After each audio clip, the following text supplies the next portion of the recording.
Hello, hi guys! Welcome to my channel. This is Shurigas from Asagri Channel, a faith healer o the Matarider. So ngayong hapon na to, tigyan natin sabihin sa iyo ng ating mga gabay. So this is Archangel Michael messages for the sign of Taurus. So Taurus, welcome to my channel. Ano kayong messages, advices, and spirit guides ang ating masasaga for today's video? Kanina kayang energy or kaganapan sa buhay ng mga Taurus ang ating mga gilap. So guys, this reading is a journey lamang nila at makaka-resonate kung nila man po makaka-relate sa inyo, and comment down below kung kaninong energy ang ating nasagap. And guys, don't forget to like and subscribe my channel and i-notification bell for more videos. Maraming salamat po sa mga walang sawang pag-support sa aking channel, lalong-lalo nang hindi nag-i-skip ng ads. Saway pagpalain kayo ng Diyos at may kapal, siksik, liglig na gumapo na biyayang manong balik sa inyo. So let's see guys, what is the messages advice sa iyo ng ating angel spirit for the sign of Taurus. So let's see and watch this.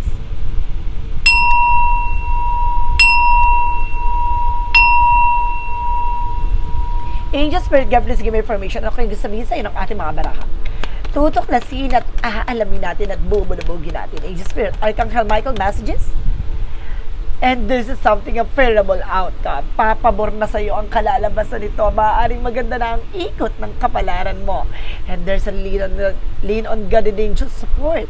So it means nandito ang ating Panginoon na ginagabay at pinoproteksyonan ka, maging ang ating mga angel spirit guides. Ay, kaya pala papabor na sa iyo ang sitwasyon, and your home is protected by angels. At protektado daw ng ating mga gabay, ng ating mga angel spirit, ang inyong tahanan. And this is something, shield yourself. Protectionan mo at pangalagaan mo ang sarili mo. No?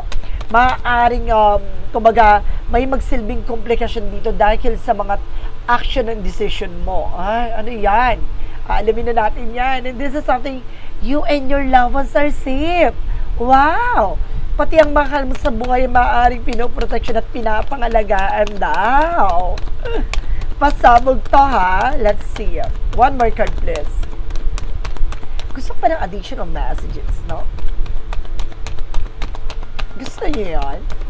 And this something, prayer will help you for your situation, no? Ang pagdarasal daw ay makakatulong na para makalaya at makawala ka dyan sa sitwasyon na kinagagalawan mo. So let's see. What is additional messages with an angel spirit? Okay, let's see. What is additional messages ng ating angel spirit? So, paano natin tutuklasin at bubulabugin at hahagilapin lahat ng kaganapan sa buhay mo ang ating mahagilap? Eto na. Alamin na natin yan. Angel spirit, please give me an information po. And this is something to Four of Pentacles. For protect your power, protect your energy. No, protection at pangalagaan mo yung sarili mo, even your grounds. No? Ano man yung mga bagay na mahalaga sa iyo, pangalagaan at protectionan mo. Even your finances. And this is something, the Eight of Swords. No, there's a lot of negativities around you. Just being aware, guys. No, dahil napapalibutan ka ng toxic. No? And there's a lot of negativities around you. And there's a Page of Cups. Makinig ka sa intuitions mo. No? Some of you guys, makinig ka sa intuitions mo dito dahil hindi ka ililigaw nito. At sinasabi dito guys, ay hini-hini sa pagkain ng kung ano-ano. No, mukhang hindi ka matutunawa this time. No, mag-ingat ka guys sa pinapangalaga at pinoproteksyon ka ng ating Archangel Michael. Sinasabi sa iyo, umingat ka sa mga dahil maaaring mag-bloated ka. No, at maaaring taisukang atake mo dito. Mag-ingat ka po. No, sa kung ano-ano kinakain mo. Let's see what is additional messages. So there is something guys with the Six of Wands where victory is yours. Maaaring may mga bagay na magtagumpay ka na. No, may mga bagay na malasap mo na. Yung tunay na sarap. Charis. Let's see what is additional messages. And there's a Magician for manifestation. May mga bagay na unti-unti mo na mga manifest. May mga bagay na unti-unti mo na may sasakatuparan. No? At ilalatag na sa lahat ng mga bagay kaganapan sa buhay mo. Let's see one more card please. And there's the Kingman guys. Now, some of you guys nakakaranas ng delays and cancellations. Now, may mga bagay na kailangan mo ng putulin or puntukin. Now, let's see what is the Four of Pentacles. There is the Four of Cups. Just re-evaluate or analyze. No? Nakita mo kung paano niya amuyin, kilatisin, yung isang bagay, no? Bago mo tanggapin yung mga offer na paparating, kailangan mong pag-iisipan, no? Huwag kang sunggab ng sunggab. What is an Eight of Swords? Represent what? There is a Devil card. Oh my God. There is a lot of toxic and negativities around you. Ibig sabihin dito, unti-unti ka nilalason. Unti-unti kang, kumbaga sinisira ang tiyan mo.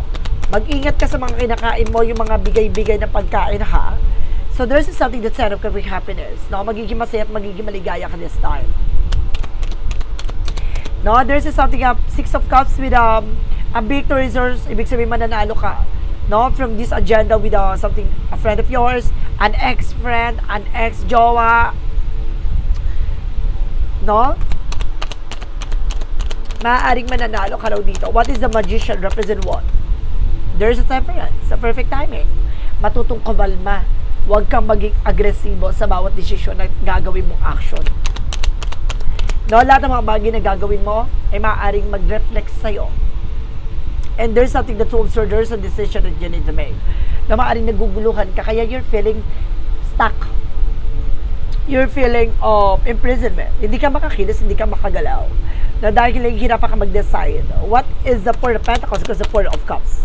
Referencing with the Emperor. Maging mature ka, no, sa lahat ng bagay na nangyayari sa buhay mo. Nakikita mo na kung paano niya proteksyonan yung sarili niya, no? Kumbaga, nag-iingat na siya sa bawat salita or bigkas na sasabihin niya, baka magamit against sa kanya. And this is something that Hermit card, spiritual awakening. Ibig sabihin dito, nalaman mo na there's something, kumbaga, getting away from the situation or either, kumbaga, makakalaya ka na for comfort zone.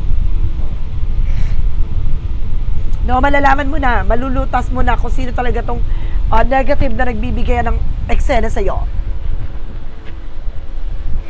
Let's see what is the Page of Cups and the Ten of Cups. There's a tower moment. No, there's a major changes. Malaking pagbabago magaganap sa buhay mo dito. At magdadala to ng kaligayahan at nag-uumapaw na saya. No? May mga part lang dito na kailangan mong malaman, no? May mga part na masisira, may mga bagay na unti-unti mo mabubuo. What is the Six of Wands? And of course, the Six of Cups. Represent with the Seven of Pentacles with a harvest moment. No, mag-harvest ka. Ano man yung mga bagay na pinaghirapan mo, yung mga bagay na pinagpaguran mo, makakamit mo yan. No? At kailangan mo mag-savings, no? Mag-ipon, mag-imbak. What is the Magician? Because the Temperance. Represent with the Knight of Cups with a wish fulfillment. So may mga bagay na matutupad na. May mga bagay na may isa sa katuparan mo na. May mga bagay na makakamit mo na. No? So may mga bagay guys na dahil sa pagiging kalmado mo, yung pinapangarap mo, their desires ay maaaring maisakatuparan mo at magkatotoo. No? And this is how the Page of Pentacles. So see, invest wisely. Matuto ka, no, how to manage and control your patience, no? And of course your time, your effort, your love, no? Kumbaga, pag mag-i-invest ka ng emotions dito, siguraduhin mong hindi ka mabibigo, hindi ka masasaktan. No? Nagkakaroon ng mga disappointment dahil sa mga biglaang desisyon at bibigyan. And of course, pagmamahal na hindi mo sinigurado yung magiging outcome. Ang hilig mo sumugal. What is the outcome? Ang pinaka-outcome for you is the Ace of Pentacles. There's something, a big shot, a big money coming in for you. May malaking offer na magdadala sa iyo ng big break. And there's something, the Ace of Wands. No, there's something, a new project, new plans, new beginning, new opportunities, and new victory coming in. And this is something, the Three of Swords in reverse, is something no more disappointment. Now there's something, a recovery from the pain, a recovery from situations. No, unti-unti ka na makaka-record, makakalaya sa mga inggitera. And there's a Two of Pentacles. Magiging balance ka dito, physically, mental, and emotional. Let's see what is the initial messages. And there's a Knight of Wands for slowly but surely, no? Magiging mahinahon ka at magiging kalmado ka dito sa pag-decide. No? Kumbaga, ngayon pinag-iisipan mong, kumaharap ka ng technique or something, strategy to pursue your goals, no? Na para maabot mo at makamit mo yung pangarap mo. What is the additional messages? And there's a Knight of Pentacles. Just focus. Mag-focus ka ngayon sa sarili mo. No? Mag-focus ka sa ano ba talaga yung kailangan mong gawin. No? Kailangan mo may sakatuparan. Doon ka magpo-focus ngayon sa sarili mo. Let's see what is the additional messages for finances and career. And there's something the Knight, the Queen of Swords, no? Clear the boundaries. No, lilinisin mo yung mga bagay na walang kaugnayan sa'yo. No, yung mga bagay na hindi magsiserve sa'yo. No, let's see. Additional messages. And this is something the Chariot card, which is something ang movement and actions. Na unti-unti na rin magkakaroon ng changes, development o pagdating sa finances. Na magiging maganda na ang outcome ng iyong finances dito. Now, there's a Three of Cups, no more third party involved. No? And there's a Page of Wands, may magandang balita rin dyan about dyan. No, magiging masagar at magiging maganda na ang iyong pagkakaperahan. No, magiging magandang balita ka matatanggap. And there's a Eight of Wands. So there's something in past communication and past movement. Bibilis din ang takbo ng eksena dito pagdating sa iyong finances. No? Let's see. What is additional messages? And there's something, guys, with a Six of Swords about naman tayo sa love life. The Four of Swords, something. Okay, the Six of Swords, sorry. There's a Six of Swords with a transition. No, magbabago na rin pagdating sa relasyon. With the Ace of Cups, may bagong pag-ibig na darating. No? May magpapatunay na totoong pag-ibig. Ay, totoo ba? And because this is something, guys, with a Moon card for a truth reveal. Na malalantad na rin dito yung katotohanan pagdating sa pag-ibig talaga. No, kung sino talaga yung para sa'yo. Kung sino ba talaga yung makakasama mo for long term. No? So, let's see what is additional messages. And there's a the Sun card with a pure positive outcome. Magiging maganda rin kalalabasan na there's a the Moon and the Sun. Ibig sabihin dito, ilalatag talaga lahat ng katotohanan. At magiging maganda at magiging positibo ang kalalabasan ng inyong relasyon. And this is something the Knight of Swords, no? Ibig sabihin dito, guys, nagkakaroon kayo sleepless nights, no? Dahil din sa pakakaisip, no? What is additional messages pagdating sa kalusugan mo? There's a Ten of Swords in reverse. Ibig sabihin matatapos sa mga sabotahe, mga tinraidor ka, niloko ka, kumbaga ginangster ka, matatapos na yan. And there's the Full card, no? Gagaling ka na sa kayong karamdaman with the Full card. And this is something the Two of Wands, no? By choices, piliin mo yung mga bagay na makakatulong lang sa'yo sa kalusugan mo.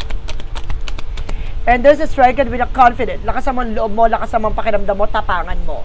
Kailangan palaban ka dito. And of course, there's a Star card, no? Maring magkakaroon ka talaga ng kagalingan for healing session, no? Magkakaroon ka ng healing dito. Let's see what is additional messages. Within Angel Spirit, no? Pagdating naman tayo sa all areas of your life, there's a high fight for lesson learned. Matuto ka na sa mga bagay na pinagdaanan mo. And this is something the Knight of Wands. So, kailangan mo magtiyaga. No, sa lahat ng aspeto, maghintay ka at marunong ka kumalma. There's the High Priestess na kailangan mong mitay yung tamang pagkakataon kasi nagkakaroon ng unexpected situation kaya wag kang pabigla-bigla ng mga desisyon. No, dahil may mga pagbabago na hindi mo sigurado, no? And this is something the Page of Swords, no, being curiosity. Kumbaga marami nagtatanong-tanong sa'yo, marami nagsusubaybay sa'yo, no? Marami mga mukuha na impormasyon sa'yo dito. And there's a Knight of Cups offer, no? Magkakaroon dito ng something client, customers, no? There's a lot of offer coming in for you, no? Hindi lang siya offer pagdating sa finance kundi pagdating din sa love life. There's something higher level of commitment. So let's see what is additional messages tayo, no? Okay, so let's see what is additional messages with message from the heaven. Message from the heaven represent, please do not be unhappy just because I am out of the sight. Remember that I am with you every morning, noon, and night. So see, sinasabi dito na wag ka daw hindi maging masaya, no? Kailangan always kang maging masaya kahit hindi mo siya nakikita, no? Continue your life, continue what you're doing, no? Wag mo raw gawing mundo siya, no? Mag-focus ka sa ginagawa mo. Kumbaga, ibaling yung sarili mo sa iba. Continue mo lang yung mga pinagkakaabalahan mo. Let's see what is the angel's number. There's a 3636 with a change catalysm. And embrace ending and opportunities for a new beginning. For your future is a bright. No? Ibig sabihin dito, tanggapin mo lahat ng katapusan ay isang oportunidad para magkaroon ka ng bagong simula. No? Dahil magiging maganda na ang takbo ng iyong kapalaran at kinabukasan. So let's see. What is additional messages? No, with a confession for message. And this is something divine timing. We are all on the journey and divine dance on that soul plate. It will manifest into the physical world in perfect divine timing. All we have to do, I trust and I have faith that all will work out in a beautiful way. So, magiging maganda talaga yung eksena mo dito. Lahat ng mga bagay na to ay talaga nakatakdang mangyari at nakatakdang maganap. So, guys, this is your reading for Archangel Michael. Pero we have also with an extended reading. No? Lalagyan ko to na extended reading. No? Maganda kayo. Dahil ang kadugtong nito, magkakaroon tayo ng yes or no question. So, kaya kailangan subaybayan at hintayin nyo ang karugtong nito. At pagmasdan nyo, at of course, kailangan pakinggan nyo mabuti ha, para magtugma, no, ang mga kaganapan sa buhay mo. So, guys, this is Archangel Michael messages for the sign of Taurus. So, maraming salamat, guys, and see you in the next extended reading for Archangel Michael messages. Maraming salamat, and don't forget to like and subscribe my channel and hit notification bell for more videos of because maraming salamat po sa mga walang sawa pag-support sa aking channel, lalo-lalo na hindi nag-i-skip ng ads. Saway pagpalain kayo ng Diyos at may kapaliksiksik liglig na gumapaw na biyayang manubalik sa inyo. At maraming salamat, and see you in the next video. Bye-bye and babush!